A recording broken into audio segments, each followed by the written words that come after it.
नमस्कार दोस्तों, एक इंसान जब प्रेत लोक में सरवाइव करता है तो वहाँ उसकी उम्र बहुत ज़्यादा बढ़ जाती है और अपनी उम्र कम करने के लिए दोबारा से वो हम इंसानों की फिजिकल बॉडी में अपना घर बनाते हैं। मतलब हमारे मृत्यु लोक में एक अलग टाइम सिस्टम काम करता है और प्रेत लोक में या फिर किसी अन्य लोक में अलग अलग टाइम सिस्टम काम करता है। तो जैसा कि मुझे उस वीडियो में एक कमेंट आया था कि जो प्रेत होते हैं जो इंसानों के शरीर में अपना घर बनाते हैं ताकि वो अपनी वास्तविक मृत्यु वाली टाइम तक इंसान के शरीर में रह सकें और उसके बाद उनकी आगे को गति हो जाए। जैसा कि आपने कमेंट किया कि अगर प्रेत इतने बुरे नहीं होते हैं तो फिर वो हम इंसानों को डराते क्यों हैं या फिर मारते क्यों हैं। जो लोग इस वीडियो को पहली बार देख रहे हैं तो इससे पहले मैंने एक वीडियो बनाया था जिसमें कि मैंने काल चक्र यानी कि समय चक्र के विषय में जानकारी दी थी कि किस तरह से हमारे मृत्यु लोक का और अन्य लोकों का काल चक्र मतलब समय बिल्कुल अलग अलग होता है। किसी लोक की यात्रा करने से हमारी उम्र बहुत ज़्यादा बढ़ जाती है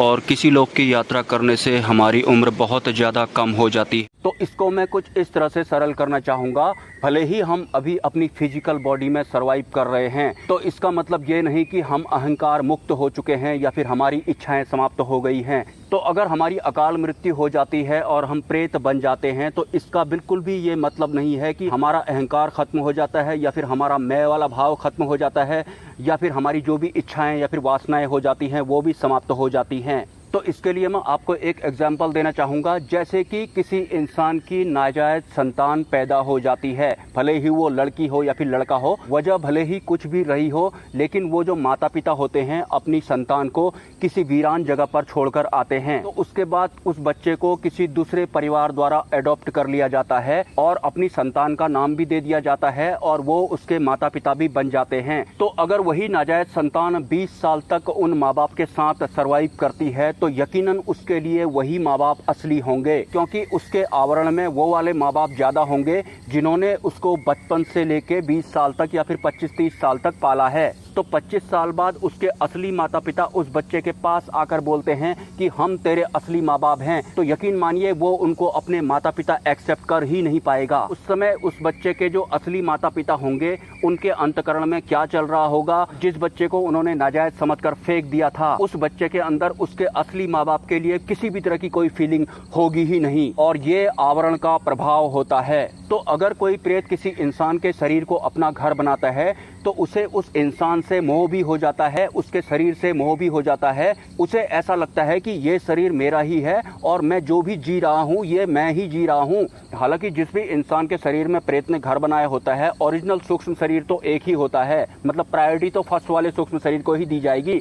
लेकिन जो अदर सूक्ष्म शरीर किसी इंसान के शरीर में घर बनाते हैं तो वो इस मनोभाव के साथ सर्वाइव करते हैं कि ये मैं ही हूँ, मैं ही जी रहा हूँ। और वास्तव में जो सूक्ष्म शरीर होते हैं भले ही वो प्रेत का ही सूक्ष्म शरीर क्यों ना हो, वो हमें हमसे ज्यादा जानते हैं, क्योंकि इस फिजिकल वर्ल्ड में सर्वाइव करने के दौरान तरह तरह के आवरणों की परतों के समावेश के साथ हम सर्वाइव करते हैं। मतलब हम एक तरह से जो मूल सत्य होता है वैसी जिंदगी तो नहीं जी रहे होते हैं। और जो प्रेत इंसान के शरीर में छुपकर बैठा होता है उसे उसके पूरे परिवार का मूल सत्य पता होता है कि कौन कैसा है, कौन कितना गंदा है, कौन कितना अच्छा है। और उस परिवार में जो अच्छा और गंदा हो रहा होता है वो उसे जी भी रहे होते हैं। वो ऐसे बिल्कुल भी नहीं जीते हैं कि वो किसी और के शरीर में रह रहे हैं। उन्हें ऐसा लगता है कि ये मेरा ही शरीर है और इन सबको मैं अपने अकॉर्डिंग से ही चला रहा हूँ। मतलब अहंकार की चपेट से तो सूक्ष्म शरीर भी नहीं बच पाता है। तो अपने हिसाब से जो भी प्रेत को बुरा लगता है उस हिसाब से ही वो रिएक्ट करते हैं। आपने देखा भी होगा एक ही इंसान के मुंह से दो लोग बोल रहे होते हैं,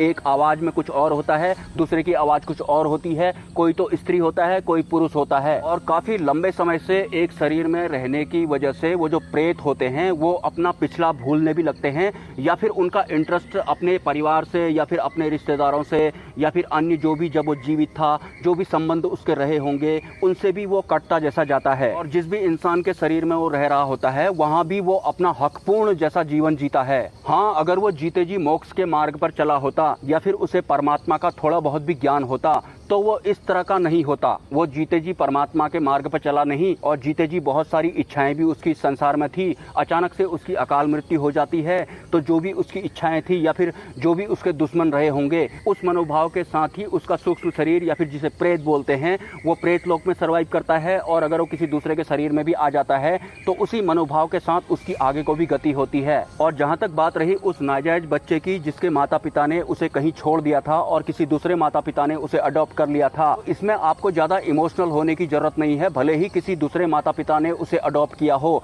लेकिन अहंकार तो उसमें तब भी होगा और दुनिया की इच्छाएं तो तब भी उसमें होंगी। फर्क सिर्फ इतना है कि असली माता पिता के आवरण में वो नहीं जिया, वो किसी दूसरे माता पिता के आवरण में जिया और उनको ही अपने असली माँ बाप मानता है। लेकिन अहंकार तो उसमें भी होगा, मैं वाला भाव तो उसके अंदर भी 101% होगा। हाँ, अगर वो परमार्थ के मार्ग पर चलता है तब जाकर उसे इस मैं वाले भाव के या फिर हमारे इस अहंकार के बारे में या फिर जो तरह तरह की मान्यताएं हमने पाली हुई होती हैं उन सभी के बारे में मूल सत्य पता लगता है। जो इंसान परमार्थ के मार्ग पर चलता है या फिर परमात्मा के मार्ग पर चलता है, वो पहली बात तो प्रेत लोक में जाता ही नहीं है। वो जीते जी भी परमात्मा के मामले में जागरूक होता है और मृत्यु के बाद भी उसको कहीं और ही गति प्राप्त होती है। वो बाकी इंसानों की तरफ बदला लेने की भावना के साथ या फिर अपना कुछ इच्छा पूरी करने के साथ प्रेत लोक में नहीं जाता है और दोबारा से वापस आने की कोशिश बिल्कुल भी नहीं करता है।